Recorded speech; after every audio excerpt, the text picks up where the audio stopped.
Bonsoir chers auditeurs, ou bonjour, je ne sais pas ce que l'on doit dire à 16 heures, nous ne sommes plus comme aux temps anciens, ni à 18 heures, puisque nous n'avons plus de 18 heures, enfin pour nous en tous les cas, pour le nouveau conservateur, et ni à 21 heures, puisque pendant longtemps, euh, j'avais lancé du temps, au temps jadis, pour être vague, une émission qui s'appelait Le Libre Journal de la Nuit. Alors évidemment, je disais bonsoir, et j'hésitais entre bonsoir et bonne nuit, ce que je disais à la fin, mais là, je crois qu'il faut dire encore bonjour à 16 heures, je ne sais pas. Peut-être que l'hiver, il faut dire bonsoir à 16 heures, puisque le jour se couche tôt, et l'été, il faut dire bonjour.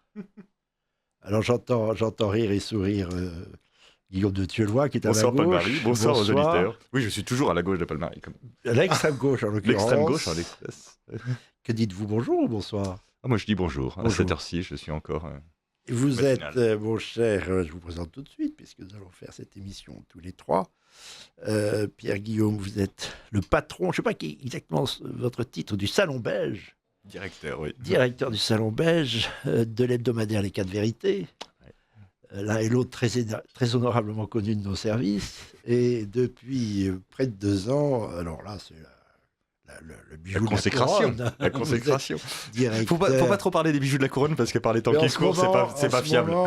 Oui, c'est pas fiable. C'est pas une valeur durable. Vous êtes, je le montre à l'écran, je ne sais pas très bien où est la caméra.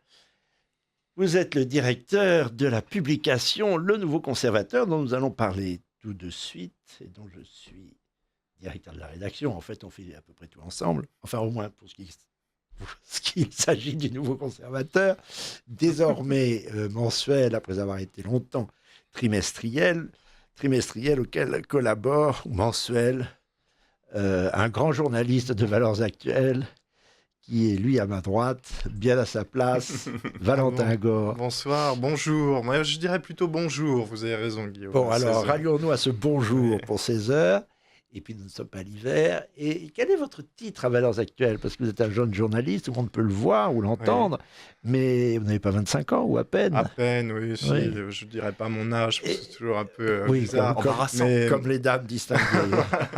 Non, je suis journaliste au service politique. D'accord. Parlez bien dans le micro, au service politique de Valeurs Actuelles, qui est partenaire de Radio Courtoisie, comme tout le monde le sait, ainsi que le Nouveau Conservateur. C'est d'ailleurs pourquoi nous avons appelé cette émission les répliques du Nouveau Conservateur, mais ce n'est pas sur le Nouveau Conservateur que porte une des questions que l'on m'a posées après l'émission numéro 0 de la semaine dernière. Elle n'est pas encore tout à fait en ligne, elle va l'être, comme celle-ci. On a un peu essuyé les plâtres avec Martial Bild et Jacques Boncompin, et nous avons eu plusieurs courriels. Alors, je dois dire qu'on ne s'interrompt pas en cours de route, mais je demande à nos auditeurs de nous envoyer des courriels, et j'y répondrai, puisque le rythme hebdomadaire désormais établi nous le permet dans l'émission suivante. Première question, pourquoi réplique, m'a-t-on demandé? Réplique, parce que je crois qu'il faut répliquer à ce monde du mensonge. C'est ce que je disais d'ailleurs la semaine dernière.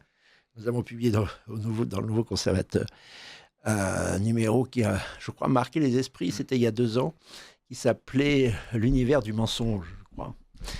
Et je crois que nous vivons dans un univers de mensonges. Et l'océan du mensonge, je crois même. Peut-être, oui, il y avait une belle image maritime, l'océan du mensonge, et il faut y répliquer, ce que fait Radio Courtoisie depuis plus de 30 ans, et peut-être même bientôt 40, mon Dieu, le temps passe. Et je pense que c'est la première de nos missions, répliquer aux mensonges ambiants. C'est d'ailleurs pourquoi nous avons choisi ce titre, les répliques du Nouveau Conservateur. Autre question, qu'avez-vous fait, monsieur Couteau, me dit-on, en invitant Jacques Boncompin, pétiniste avéré, etc., etc. Il n'est pas pétiniste, il aime le maréchal Pétain, et plus que moi, je dois dire, puisque je suis plutôt gaulliste. Mais j'ai à cœur de montrer, cher auditeur, légèrement fixé, si on peut dire, sur son gaullisme. Je n'aime pas le gaullisme systématique pour gaulliste que je suis. Je pense que le général de Gaulle a fait bien des erreurs. On pourra en faire d'ailleurs la liste un jour. Mais je reconnais que peu d'hommes ont plus servi la France au XXe siècle que lui. Et je ne crois pas que nous gagnerions à entrer dans une opposition facile et factice entre De Gaulle et Pétain, qui certes ont joué des jeux différents, mais au bout du compte, l'un et l'autre a permis, cher auditeur, gaulliste, a permis à l'autre de donner à plein dans sa mission, permettant l'un et l'autre, bien entendu sans se concerter, encore que il y avait des liens, figurez-vous, de rétablir la France qui était à l'abandon en juin 40 et d'en faire 5 ans plus tard des puissances victorieuses in extremis. L'un n'aurait rien fait de si puissant et aussi utile sans l'autre. Un exemple, cher auditeur, je le prends dans ce sens, mais on peut le dire aussi dans l'autre. Si l'armistice n'avait pas été signé, il est très probable que Hitler, qui ensuite a regretté cet armistice, Jacques Boncompin nous le disait, aurait très certainement traversé l'Espagne, ce que le général Franco, à peine remis de la guerre civile, n'aurait pas pu empêcher, si tant est qu'il le voulut. Les troupes allemandes arrivant en Afrique du Nord, y délogeant les pouvoirs français, noguais au Maroc, algériens, tunisiens, ayant accès aux champs pétrolifères d'Afrique du Nord et surtout du Proche-Orient, ce qui aurait très certainement empêché Hitler de faire l'énorme erreur d'attaquer sans doute trop tôt la Russie avec le plan Barbarossa de juin 1941, Russie qui fut son tombeau. Donc, par ricochet, cher auditeur, au moins, avant de me tirer les oreilles pour gaullisme imparfait, considérer que De Gaulle a été bien content de trouver en 1944, à partir d'août 1944, une armée française qui avait eu le temps de se reconstituer en Afrique du Nord, à Cherchell, fameuse école d'officiers et sous-officiers de Cherchell en Algérie, et de libérer la plus grande partie du territoire français. Et on aurait été très mal à l'aise vis-à-vis des États-Unis si nous n'avions pas eu une armée. Et accessoirement, enfin, pour moi, il y a un mérite puissant à avoir gardé l'Empire, c'est le débarquement en Provence, qui est très massivement un débarquement français, oui. Y compris avec des troupes coloniales, évidemment, mais un débarquement français. Et sans le débarquement en Provence, nous aurions été une deuxième fois envahis. Voilà, par les États-Unis, disons-le, puisque c'est le principal sujet de l'émission que nous allons faire cet après-midi ensemble. Et la question des États-Unis est importante. Nous posons la question de savoir où vont les États-Unis ou désunis d'Amérique. Mais je reste sur cette réponse. Il y a plusieurs réponses. D'ailleurs, ça m'a fait plaisir d'avoir reçu plusieurs réponses. Ça donne écho à notre première ou avant-première émission de mercredi dernier. Je dois dire qu'elles vont souvent dans le même sens. Jacques Boncompin fait aussi, en tant que président de l'Association de défense de la mémoire du maréchal Pétain, beaucoup de pas vers le général de Gaulle, à telle enseigne qu'il a publié, peut-être un peu sous notre influence commune, mon cher. D'ailleurs, le livre nous est dédié à l'un et à l'autre, non pas dédicacé, mais bel et bien dédié à l'un et à l'autre, cher Guillaume et cher Valentin. Vous n'avez pas encore une dédicace pareille. Je crois pas. C'est pas une dédicace exactement, d'ailleurs, je ne sais pas quel est le substantif. Un envoi, c'est ça, un envoi. Ce qui est la preuve de la part de Jacques Boncompin, l'ouvrage s'appelant De Gaulle et Pétain, d'une évolution qui est saine, car rien n'est plus malsain que d'entretenir, c'est une autre victoire pour Hitler, de cette façon, d'entretenir la discorde permanente entre les Français, entre ceux qui sont d'un côté et ceux qui sont de l'autre, sans voir que s'il y a eu des oppositions, il y a eu aussi des complémentarités et qu'elles furent fructueuses. Voilà, je crois qu'il fallait que je réponde au courrier que nous avons reçu après l'émission, des courriers qui nous félicitent aussi pour la qualité de l'émission, mais toutes les émissions de Radio Courtoisie sont de très grande qualité et c'est de mieux en mieux, je dois dire. Alors, quelques mots, si vous le voulez bien, puisque nous sommes réunis, sur le nouveau conservateur, avant d'en venir à l'Amérique avec 3 A majuscules. Le nouveau conservateur, nous l'avons lancé en 2020, de façon assez audacieuse d'ailleurs, parce qu'on était en plein dans le Covid, c'était septembre 2020. Je me tourne vers Valentin, qui est déjà très jeune, c'était il y a 5 ans, était dans la partie. Et nous avions intitulé le premier numéro, je ne suis pas peu fier de le rappeler, parce que, comme dit l'autre, c'était bien vu, nous l'avions appelé Covid et totalitarisme, notre premier numéro. C'était il y a un peu plus de 5 ans, c'était en septembre 2020. Il a vécu sa vie comme trimestriel, en grande partie grâce, je dois dire, autant qu'il l'a pu, au Parti chrétien-démocrate de Christine Boutin et Jean-Frédéric Poisson. Il n'a pas pu poursuivre son effort très longtemps. Malgré tout, nous avons mis la barque à l'eau et elle a tenu. Et je crois que le navire ne fait que croître et embellir, à telle enseigne que, grâce à une idée de Guillaume de Thieulois, partenaire qui est venu un peu en cours de route, mais justement indispensable, nous avons lancé le défi de devenir mensuel. À telle enseigne que paraît ces jours-ci le numéro 24, qui est consacré à la sécurité, ce qui veut dire qu'on a vraiment tenu notre pari. Toutes les revues n'arrivent pas au numéro 24, je vous signale. Et nous comptons bien aller jusqu'au numéro 100, 200, 300. Absolument. Nous avons le temps pour nous, parce que la revue a des finances maigres mais saines. C'est-à-dire que nous ne faisons absolument aucune dépense, si ce n'est les minimales. Et tout le monde y travaille, y contribue, chacun à sa façon, à titre bénévole, gracieux. Ce qui est, ou gracieux, comme dit Guillaume, ce qui est évidemment un gage de pérennité. Voilà. Alors, Guillaume est directeur de la publication. Peut-être pouvez-vous nous parler des derniers numéros. Cet été, nous en avons fait paraître un qui était consacré à l'énergie. Ah oui, ça c'était en juin dernier, je le montre à la caméra. L'énergie, c'était avant. Le numéro 22, c'était un numéro de juin, je sais. De juin, je crois, oui. Donc, l'énergie, c'était mai. En juin, droite-gauche, reprendre le combat. On affiche clairement notre couleur. Oui. Le mot conservateur, d'ailleurs, pouvant être, à mon avis, il faut que ça le devienne, un dénominateur commun pour toutes les droites, et Dieu sait qu'elles sont, hélas, trois fois hélas, dispersées.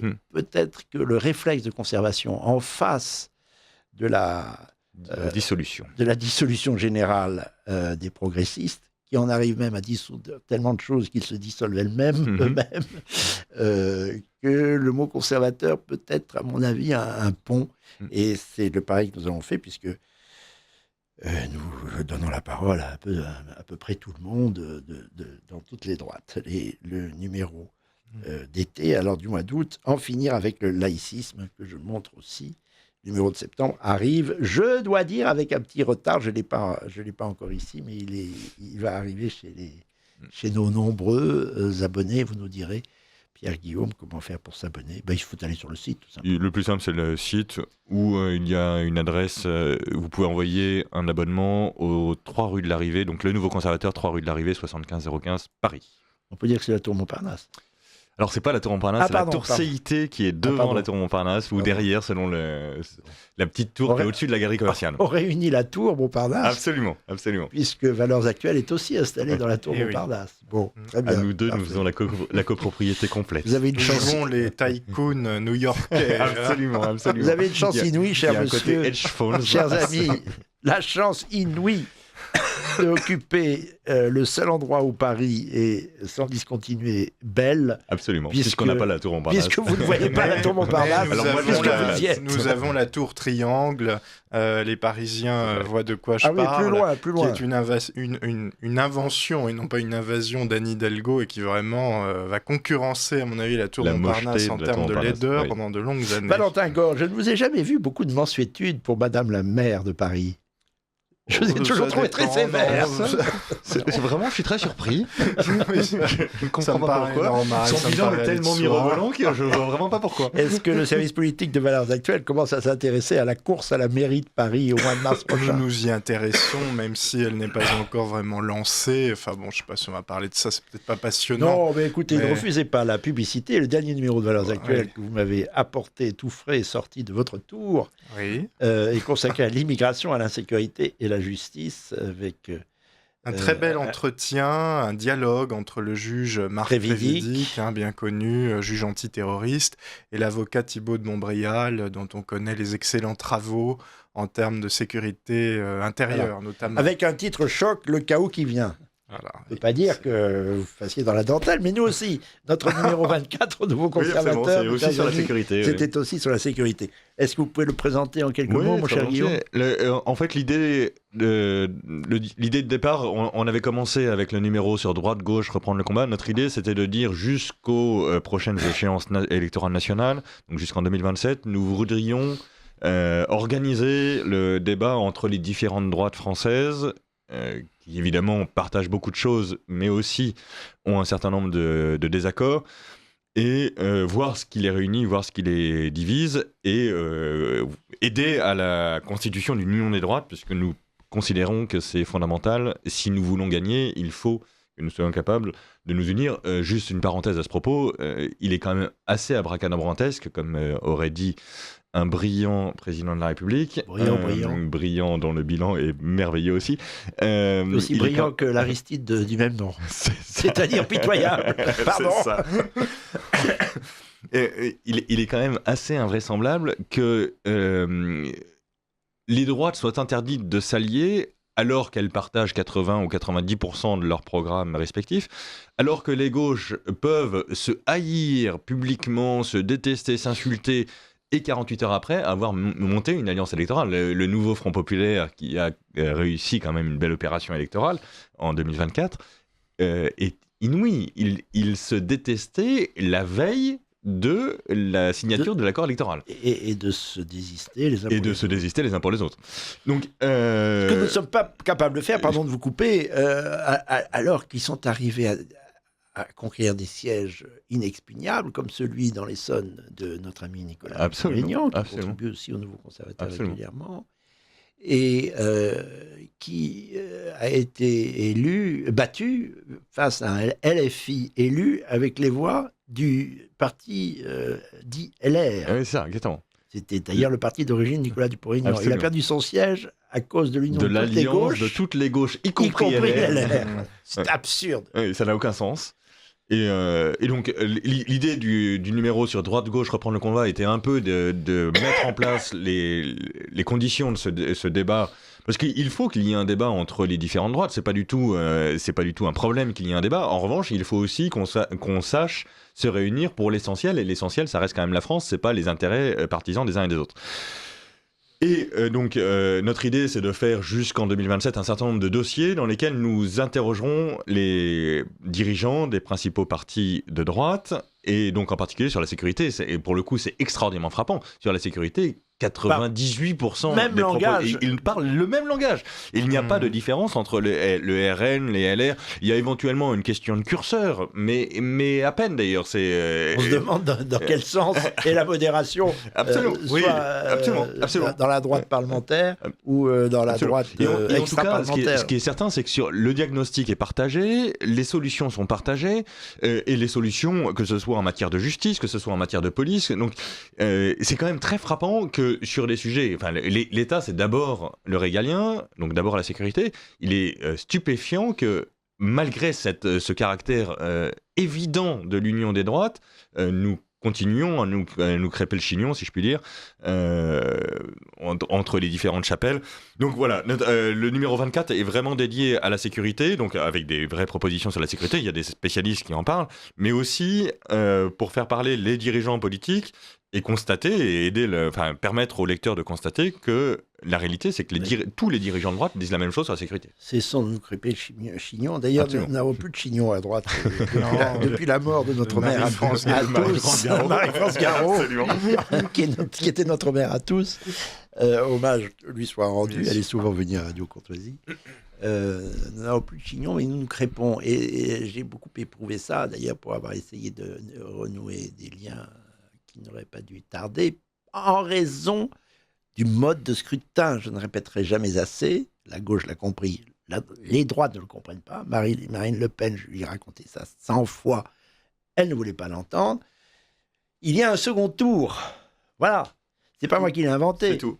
Au second tour, il faut s'allier. Il faut s'allier. Et quand je lui disais il faut allier toutes les droites, elle me reprenait en disant mais je suis pas à droite. Alors évidemment, j'étais un peu décontenancé. Je ne sais pas si vous avez entendu Marine Le Pen l'autre jour sur France Inter, qui ont posé la question, évidemment, de cette union des droites. Nous, à Valeurs Actuelles, nous avons parlé de la coalition, qui est peut-être un mot qui fait moins peur, parce que derrière l'union des droites, beaucoup de gens ont l'impression fausse qu'il s'agirait d'une absorption de tous les partis derrière un seul. C'est très juste. Si on parle de coalition, peut-être que une coalition gens... de second tour. Oui, bien sûr, une coalition, c'est-à-dire, dans le respect des différences de chacun, mais évidemment... Ou alors il faut changer le mode de scrutin, et par exemple, à venir au scrutin uninominal à un tour. Oui, alors à ce moment-là, comme au Royaume-Uni, il y a des inconvénients. Enfin, je parlais de ça. Ça permet de dégager des majorités larges, parce qu'avec un mode de scrutin comme celui qui existe au Royaume-Uni... Le regroupement est évident. Et là, à ce moment-là, il faut regrouper une droite et une gauche. On peut penser que le Rassemblement national aurait obtenu la majorité absolue dans ce cas-là, ou n'en serait pas été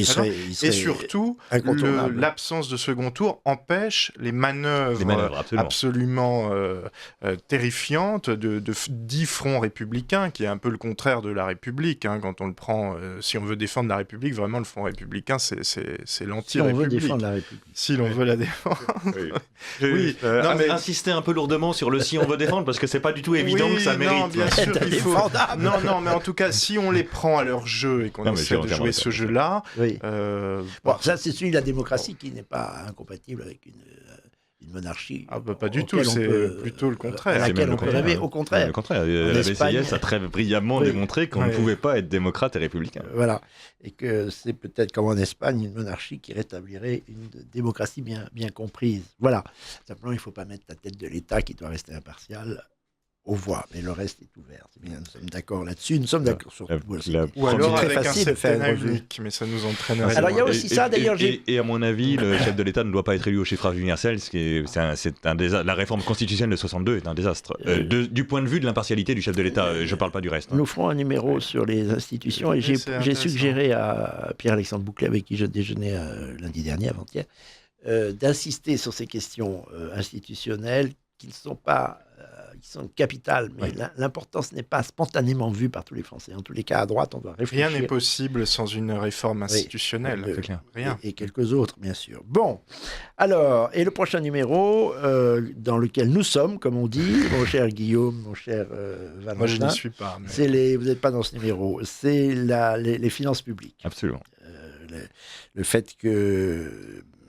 une politique se traduit d'abord par un budget, et c'est d'ailleurs pourquoi aujourd'hui on achoppe sur un budget, parce que c'est le capital. Le marasme actuel a beaucoup de choses à voir avec le fait que, comme il n'y a pas d'accord politique, il n'y a pas non plus d'accord budgétaire. Et hardiment, nous suggérons 180 milliards d'économies, et vous écrivez même, cher ami, cher Guillaume, et lisez le Nouveau Conservateur, vous verrez comment on s'y prend, vous pensez qu'on peut même doubler avec des réformes structurelles, alors à mise sur l'éducation, par exemple, mise en œuvre sur un quinquennat, au moins ça, ou un septennat, on peut arriver à doubler et ce chiffre d'économie et dépasser même 400 milliards. Voilà, ça c'est le numéro à venir. En tout cas, je ne crois pas du tout aux économies mesurettes, c'est-à-dire qu'évidemment, on peut récupérer ici 500 millions, les retraites, c'est 10 ou 12 milliards d'économies, alors que... Mais c'est pas du tout là qu'il y a il y a 70 milliards de dépenses sur l'immigration. Il est évident qu'on peut en récupérer 90% comme ça. Il suffirait de supprimer les conseils régionaux et les conseils économiques et sociaux régionaux qui ne servent rien du tout. Qui ne servent à rien. Et toutes ces structures régionales qui ne servent à rien, on ferait beaucoup plus d'économies que sur la sécurité que vous me sur la retraite. De dire un tout petit mot là-dessus. Par exemple, il y a ce fameux cambriolage au Louvre. Je ne pense pas qu'on en reparlera, mais un sujet intéressant. Un cas d'école, le budget du ministère de la Culture, 8 milliards d'euros, dont 4, la moitié, sont consacrés à l'audiovisuel public. Ce qui ne fait que 4 milliards pour la culture en tant que telle, et sur ces 4 milliards, une part très importante qui va à la création, ce qui fait que le patrimoine et à force de dépenser de l'argent en le jetant par les fenêtres, notamment sous couvert de politique de la ville, alors ça, la politique de la ville, ça c'est les écuries d'Augias, les politiques sociales, etc., les politiques de réaménagement du territoire, de multiplication des comités Théodule, des recours au cabinet de conseil de préférence américain. On fout l'argent par les fenêtres, et l'essentiel, on ne le fait pas confère ce qui nous est arrivé au Louvre. Absolument. Bien, messieurs, puisque nous sommes aux questions culturelles, vous avez choisi, ce sera notre récréation musicale, vous avez choisi chacun un morceau de musique qui peut-être vous décrit assez bien l'un et l'autre. Guillaume de Thieulois a choisi un morceau de Lully, Dominé Factam... Salomon Fakredjem. Oui, pardon, c'est pas Dominé Factam Fagaliam, excusez-moi. Non, c'est vraiment Seigneur, sauvez le roi. Seigneur, sauvez le roi, que ce soit dit. Radio Courtoisie ne vit que grâce à ses auditeurs. En faisant un don à Radio Courtoisie, vous lui garantissez une indépendance totale et la liberté de ton que vous ne trouvez pas ailleurs. Rendez-vous dès maintenant sur soutenir.radiocourtoisie.fr ou envoyez votre chèque au 61 boulevard Murat, 75 016 Paris. Cher Guillaume de Thieulois, vous avez choisi ce beau morceau de Vivaldi au titre de Lully, pardon, au titre clair, net et précis. Seigneur, sauvez le roi. Oui. Dans la langue de l'Église. Vous avez choisi ce morceau pour le titre ou pour la qualité de la musique? Alors, les deux. Les deux. Pour moi, la forme et le fond ont un rapport. Et Lully est un immense compositeur qui sert un immense prince et qui sert le rayonnement de la France sur le monde entier, l'Europe en l'occurrence. Et donc... L'occasion de dire que vous présentez chaque semaine avec notre ami Mogendre, en alternance, une émission chrétienne, très chrétienne, sur TVL, qui s'appelle Terre de Mission, qui a aussi un très beau générique. Oui, formidable. Voilà. Trouvé par Martial, d'ailleurs. Martial Bill, qui était ici même, vraiment, nous sommes en famille, la semaine dernière. Pendant que nous écoutions, sans l'écouter coupablement, ce morceau, nous disions que nous n'étions vraiment pas opposés à l'immigration, confère Lully. Et Valentin Gore enchérissait en disant que Jean-Marie Le Pen, interrogé sur son rapport à l'immigration, les journalistes lui disant « Êtes-vous vraiment contre toute forme d'immigration ?» répondait « Si c'est Léonard de Vinci, pourquoi pas ?» Voilà.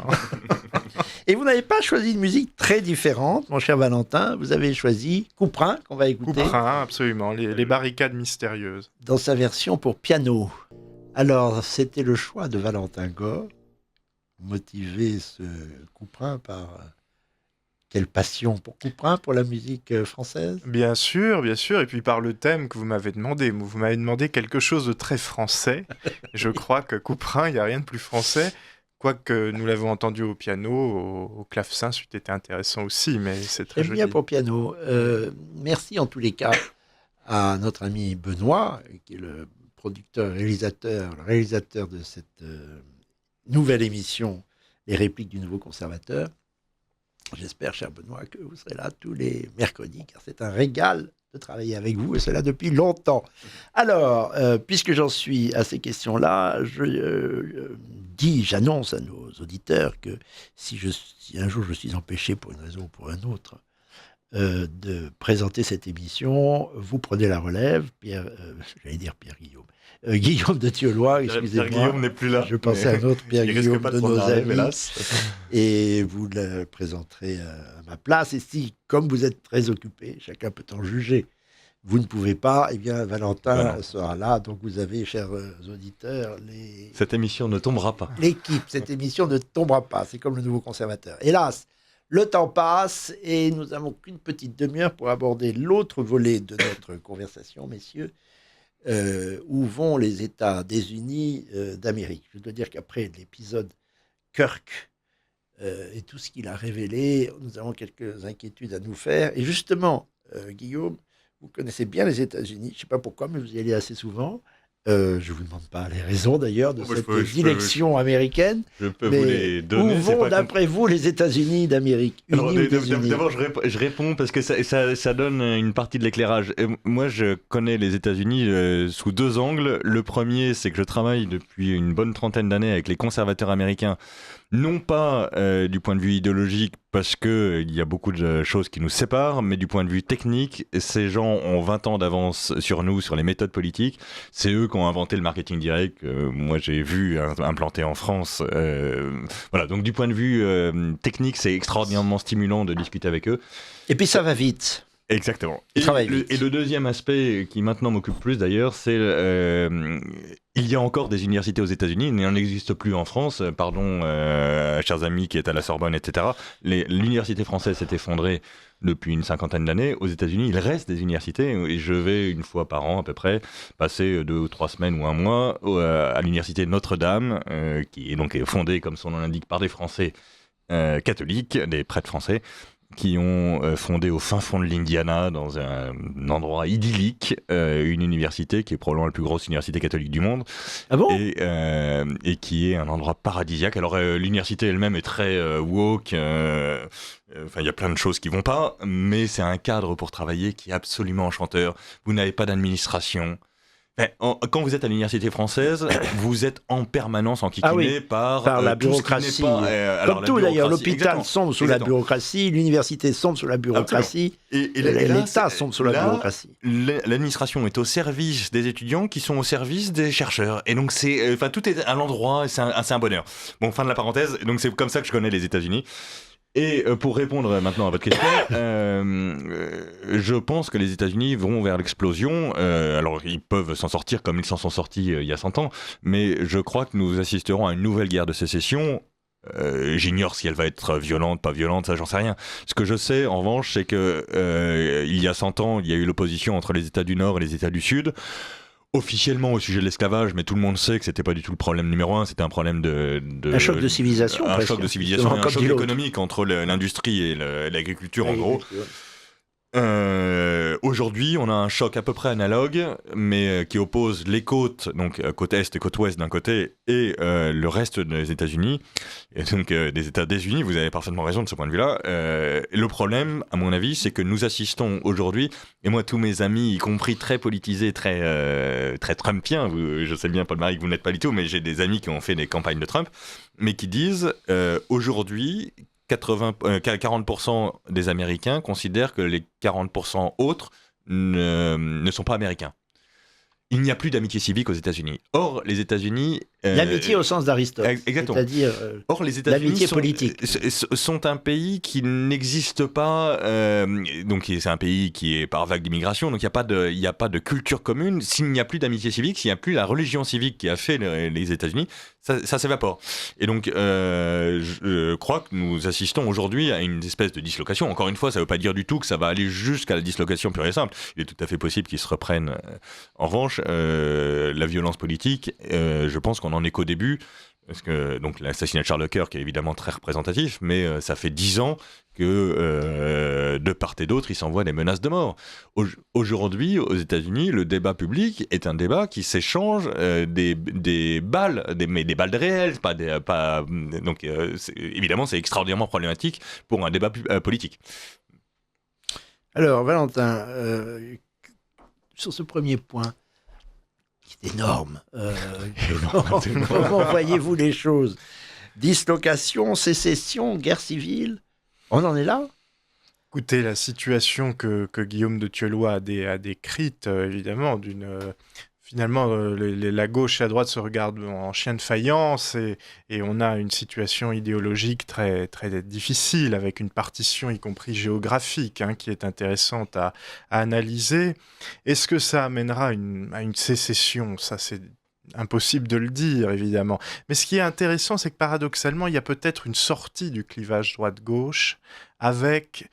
par exemple, le parti que veut fonder Elon Musk, qui se propose d'offrir une espèce de troisième voie, le parti de l'Amérique, si je me souviens bien.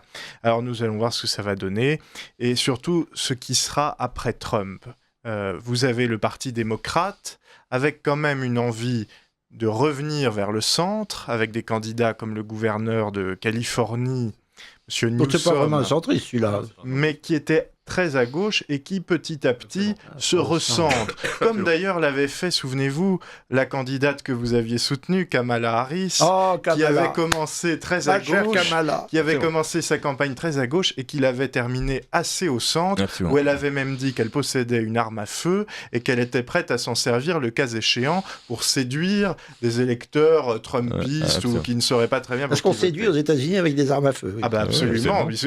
Absolument. Vous savez bien cet argument. Elle a de savez bien, deux façons. Guillaume de Thieulois parlait des fondamentaux du pays, ça en fait partie, évidemment. Hein, 420 millions d'armes en circulation, Oui, c'est plus que d'habitants. Constitutionnel extrêmement important. Je suis intéressé, alors c'est un peu une banalité que de le rappeler, mais c'est vrai que les États-Unis, et c'est peut-être cela qui nous différencie, parce qu'effectivement, moi je n'ai pas d'aversion forcément pour la civilisation américaine, mais je la considère, je dirais pas comme une civilisation exotique, mais comme une civilisation très lointaine de la nôtre. Hélas, elle n'est pas sans influence sur la nôtre, mon cher. Bien entendu, mais en tout cas, je ne m'en sens pas vraiment proche, et je crois qu'il y a peu de points communs entre un Français et un Américain, en tout cas beaucoup moins qu'on ne le prétend souvent, et notamment dans ce rapport à la violence qui vient en France, avec l'influence des séries, l'influence du cinéma. Je sais que ça vous parle, ça vous intéresse beaucoup, Paul-Marie, et vous avez raison. Je m'en inquiète depuis longtemps. La violence qui est exprimée dans les films, dans les séries américains, aussi bien du point de vue des armes que du point de vue sexuel, est tout à fait étrangère à la France. Et c'est un danger de voir cette industrie très puissante qui effectivement est infiltrée en France depuis longtemps et de plus en plus. Et de l'autre côté, en face de cette violence, une espèce de fausse bienveillance, une espèce de mièvrerie. C'est Euro Disney, c'est ce qu'on voit. Je regardais la télévision samedi soir. Est-ce que vous savez ce qui est diffusé sur TF1 le samedi soir, en ce moment Fichtrenon. Eh bien, une émission qui porte un nom américain, Star Academy, et qui donne absolument dans le wokisme bas de gamme que vous évoquez. Et tout ça sur la première chaîne, une chaîne qui s'appelle Télévision Française 1. Oui. Et vous savez, Robert de Flers, peut-être que ce nom dira quelque chose. Bien sûr. Nos auditeurs, qui a été longtemps un des prédécesseurs de Jacques Boncompin, d'ailleurs directeur de la SACD dans les années 20, déjà, en 1921, s'est ému, je crois l'avoir dit déjà mercredi, arrêtez-moi si je radote, s'est ému de la diffusion du film américain qui diffuse, dit-il, des valeurs à l'opposé des valeurs urbaines ou rurales, mais en tous les cas d'urbanité, oui, voilà, c'est ça, et de courtoisie, je cherchais ce mot, il ne faut pas le chercher bien loin, parce que je crois n'avaient pas les États-Unis, destructeurs, disait-il, déjà en 1921, son discours. Parce qu'il y a en France, et on le voit par exemple dans les dyners, j'en parlais l'autre jour avec Jean-Marie Roire, je rapporte un peu ce qu'il m'a dit, parce que vraiment c'était assez fin et vraiment bien observé. Il y a peut-être encore un peu en France une résistance naturelle à la vulgarité, à la bêtise, à la condamnation. Elle s'émousse. Et elle s'émousse beaucoup. Et c'est regrettable, notamment pour le sens de la conversation, le sens même de la dispute démocratique, qui en France a été élevé à un niveau très haut et qui tombe aujourd'hui vraiment dans les tréfonds que nous pouvons constater chaque jour. Et je crois que c'est vraiment l'américanisation qui le produit, ce qui peut être étonnant de la part d'un parti comme la France Insoumise, qui finalement, dans son attitude, est peut-être le plus américain de tous. Mais il touche tout le monde. Je dis souvent que un des admirateurs les plus fervents de Mickey était Adolf Hitler en personne. Alors, il avait une profonde admiration pour l'Amérique, pour Ford en particulier. Pour Ford, je le savais, mais pas pour Mickey. Dont la photo a orné tous les bureaux du Führer. Mais il admirait l'Amérique. Et on ne sait pas toujours, d'ailleurs, qu'au Berghof, on croit qu'au Berghof, on écoutait l'Algérie de Wagner. Oui. Non. La musique qui avait cours pour faire plaisir à Eva Braun et à sa famille, c'était le jazz. Ah oui, c'est intéressant. Au Berghof, dans le Nid d'Aigle. Cela dit, le jazz, c'est le meilleur des États-Unis, malgré tout. Donc, oui, d'autant que c'est africain. Une des choses qu'on peut sauver. C'est d'autant meilleur que c'est africain. Bref, mais je pense qu'il y a un sujet très intéressant dans ce que vient de dire Valentin. Et, pour moi, le cœur du sujet de la survie des États-Unis ou de leur effondrement tient justement à leur rapport à la culture européenne. Est-ce qu'ils vont revenir, parce que les États-Unis ont évidemment été fondés par des Européens, est-ce qu'ils vont revenir à la civilisation européenne, auquel cas ils ont des chances de devenir, de tenir, ou est-ce qu'ils vont s'orienter vers la radicalisation des vices anti-européens évidemment, je dis pas du tout que la civilisation européenne est le fin du fin de tout, mais ce qui est certain, c'est qu'effectivement dans la gestion des rapports humains, on est arrivé à un degré de finesse qui n'a pas beaucoup d'équivalent dans l'histoire de l'humanité. Et pour moi, un des éléments les plus intéressants d'optimisme pour les États-Unis, c'est l'extraordinaire vague de conversion au catholicisme de dirigeants politiques. Vance, c'est évidemment le cas le plus connu, mais c'est très très très loin d'être le seul. Et aujourd'hui, dans le parti républicain, qui était le parti WASP par excellence, donc qui est très anti-catholique jusqu'à une date très récente, aujourd'hui, un certain nombre de cadres, y compris des gouverneurs d'État, y compris le vice-président des États-Unis, sont catholiques, le disent et en vivent sérieusement. C'est pas uniquement un affichage. Et puis en plus, il n'est pas seul, il y a Marco Rubio aussi. Absolument. Et pour moi, ça dit quelque chose de très profond sur leur rapport à leurs sources, et leurs sources. Encore une fois, il y a deux façons possibles. Pardon, chers amis téléspectateurs, c'est vraiment de la caricature de Café du Commerce, mais soit ils vont dans la radicalité du puritanisme calviniste, auquel cas je suis certain que ça va à l'explosion, soit ils écoutent ils écoutent l'humanisation italienne en quelque sorte, ou française, catholique, romaine évidemment, et auquel cas ils ont vraiment des chances de s'en sortir. Et j'ignore à ce stade ce qui va l'emporter. Mais quand vous voyez aujourd'hui dans les cadres du parti républicain, vous avez le gouverneur de Floride, vous avez Marco Rubio, vous avez Vance, vous avez le gouverneur de Louisiane, vous avez des gens qui sont extraordinairement influents et qui sont réellement profondément catholiques, et catholiques traditionnels ou traditionnalistes pour certains. Ils sont. Faut se souvenir que le Parti démocrate, qui était le parti des immigrés catholiques, irlandais en particulier, jusqu'aux années 60, le Parti démocrate, quand Kennedy emporte la primaire du Parti démocrate, il est convoqué par les pasteurs baptistes. Je ne sais pas si vous avez vu cette scène qu'on voit encore sur les annales télévisées. Il se fait convoquer par les pasteurs baptistes qui le somment de promettre, alors de se convertir, mais il refuse, et il le somme de promettre que s'il avait à choisir entre son allégeance au pape, qui est une allégeance étrangère, etc., et les intérêts des États-Unis, il choisirait de démissionner. Et donc Kennedy a signé un texte disant: si j'avais un conflit entre ma foi catholique et l'intérêt des États-Unis, je démissionnerais.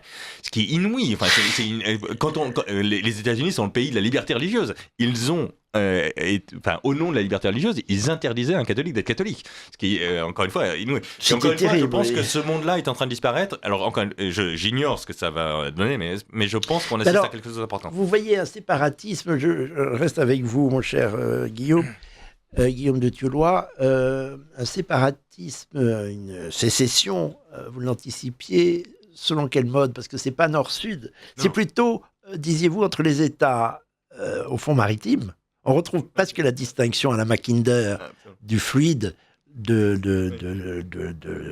la puissance militaire contre la thalassocratie, c'est ça, la Carl Schmitt aussi, contre les puissances de la terre, le centre étant républicain, le centre rural en grande partie, et les côtes, mais quelle sécession serait-ce, ça, alors à ce stade, c'est très compliqué. Encore une fois, moi, je prétends pas du tout avoir les clés de ce qui va sortir, mais pour l'instant, il y a deux grands États qui pourraient vivre de façon indépendante et qui ont l'un et l'autre dit: si ça va trop loin, on part. C'est le Texas d'un côté. S'il y a trop de wokisme, on part. Et la Californie, dans le camp d'en face, qui a dit: s'il y a trop de Trumpisme, on part. Encore une fois, j'ignore sécession. Aujourd'hui, dans l'état actuel de la Constitution des États-Unis, sécession, ça veut dire donc intervention de la garde nationale, donc des forces armées américaines qui tirent sur les citoyens américains. On n'en était pas loin il n'y a pas longtemps, puisque absolument. Le Texas et son gouverneur, et je crois que sa population est très favorable au mur, avec le fameux mur avec le Mexique, mais pas du tout, ou moins, les autorités du Nevada voisin, qui n'ont pas détruit, font obstacle à l'édification de ce mur. Résultat, qui sont démocrates, et en riposte à cette mansuétude du Nevada qui laisse passer beaucoup d'immigrés, le gouverneur du Texas a pensé ériger un mur entre le Texas et le Nevada. Alors là, évidemment, les autorités fédérales sont intervenues, mais il y avait un début d'application d'une sécession inquiétante. Oui. Mon cher Valentin, venons-en à un épisode qui vous concerne plus, très, très jeunesse américaine, l'affaire Kirk, qui a révélé des choses assez fantastiques, enfin stupéfiantes. A commencé, on parlait de l'université tout à l'heure, sous la forme un peu idyllique de votre université, mon cher Guillaume, mais on a vu une université transformée en champ de foire. Est-ce que c'est le lieu, une université, même pour ce fameux Kirk, est-ce que c'est Charlie Kirk? Est-ce que c'est l'endroit propice à des réunions publiques, à grand spectacle, comme les Américains savent faire?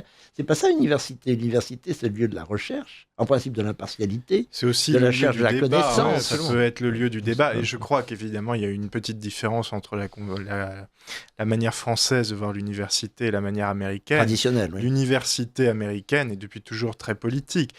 Je me souviens que Kamala Harris, pour parler d'elle une fois encore, a prononcé son discours de défaite depuis le siège de son université, qui est l'Université des Afro-Américains à Washington, dont le nom m'échappe. L'université, effectivement, c'est aussi ce qui relie d'ailleurs les États-Unis à l'Europe, où d'ailleurs on singe souvent l'architecture des universités américaines, singe de façon peut-être un peu caricaturale, celle des collèges anglais. Et c'est magnifique. Voilà, mais c'est vrai que c'est très beau. À côté de la saleté des universités françaises, pardon, mais... Moi, qu'on débatte dans une université, ou d'ailleurs pas sur une université, sur un campus plus exactement, donc à côté d'une université, ça ne me choque pas. Bon. Moi, ça m'a un peu choqué, et je dois dire que dans cette jeunesse qui a opposé jusqu'au meurtre deux figures, celle de Charlie Kirk et celle de Tyler Robinson, je crois que c'est son nom. Je me souviens plus du prénom. Il y avait une opposition évidemment marquante. Tout de suite, le président des États-Unis, qui n'a pas tellement joué son rôle d'arbitre dans cette affaire. Non. C'est pas la conception que l'on a en France du pouvoir arbitral, et notamment celui du roi, impartial. Bon. Clairement pas. D'ailleurs, on l'a vu quand il a repris la femme de Charlie Kirk, qui, lors de la cérémonie d'hommage, rendue dans un stade assez spectaculaire à l'américaine, a pardonné celui qui avait tué son mari. C'était très beau, mais Trump m'a stupéfait en disant ensuite, moi je trouve très beau le pardon, mais je ne suis pas d'accord, moi je ne pardonne pas à mes adversaires et je les déteste. C'est pas du tout la posture de l'arbitre que l'on aurait pu attendre. Mais je reviens à ma question, Valentin, pardon, de cette incise. Ils se ressemblaient beaucoup, l'assassin et la victime. Même fanatisme, même obsession des écrans, même culture très webmestrienne, comment dire, même goût des armes, puisque l'un et l'autre... Certainement, oui, pour le goût des armes, certainement. Oui. Enfin, je ne mettrais quand même pas un parallèle. De cette culture des écrans, des jeux vidéo et tout ça, je trouve qu'ils se ressemblaient pas mal quant à la culture. Kirk était vraiment sur une logique de débat rationnel. Kirk, pour moi, est justement une très belle forme de retour à l'université, de débat socratique. Alors, on peut reprocher ce qu'on veut, on peut considérer que c'est pas dans une université qu'on doit débattre du statut des trans ou ce genre de sujet. Évidemment, c'est un énorme problème qu'aujourd'hui, la moitié des colloques soient consacrés à la transphobie ou je sais pas quoi. Ça, je suis d'accord. Mais il n'empêche que...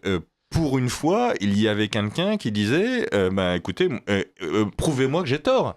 C'est quand même un argument. Enfin, c'est quand même très universitaire, ça, je trouve. Et en face, le type, il prouve pas qu'il a tort, il le tue. Moi, je trouve qu'il y a une vraie différence. Oui, mais c'est pas très universitaire de dire des phrases comme celle que j'ai entendue dire Kirk, quand je monte dans un avion, je me rends compte que le pilote est noir, je ne suis pas rassuré. Je trouvais que c'était le lieu, l'université, de dire des bêtises pareilles. Mais ça, nous ne jugeons pas ça ses propos. Moi, d'ailleurs, je ne suis pas tellement... Il me séduit pas plus au-delà de... Alors, il a redonné la parole. Il faut dire que cette société... Alors là, je vous passe la parole, mon cher Valentin. Cette société est rendue folle par le wokisme. Et je pense que ça rend fou le wokisme, et depuis longtemps.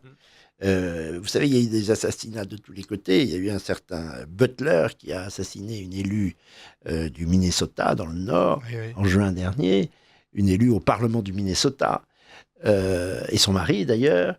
Et reconnaissant ensuite, le wokisme m'a rendu fou. Est-ce que vous vous rendez compte que ces gens ne savent même pas ce qu'ils sont et ils rendent le monde fou? Ils répétaient ça. Il y a une espèce de folie qui est due au wokisme, c'est-à-dire au progressisme. Là, je reconnais. Oui, bien sûr, au progressisme. C'est pour ça, moi, je ne mettrais pas sur le même plan, même si vous avez raison. Charlie Kirk a eu certaines positions que nous ne pouvons pas partager, parce qu'elles sont là aussi très américaines. Il y a une droite américaine qui n'est pas notre tradition française, bien entendu. Mais ce que vous avez raison, c'est vrai qu'il y a ce wokisme qui commence un peu à battre de l'aile, d'ailleurs, parce que c'est vrai qu'on sent, même à gauche...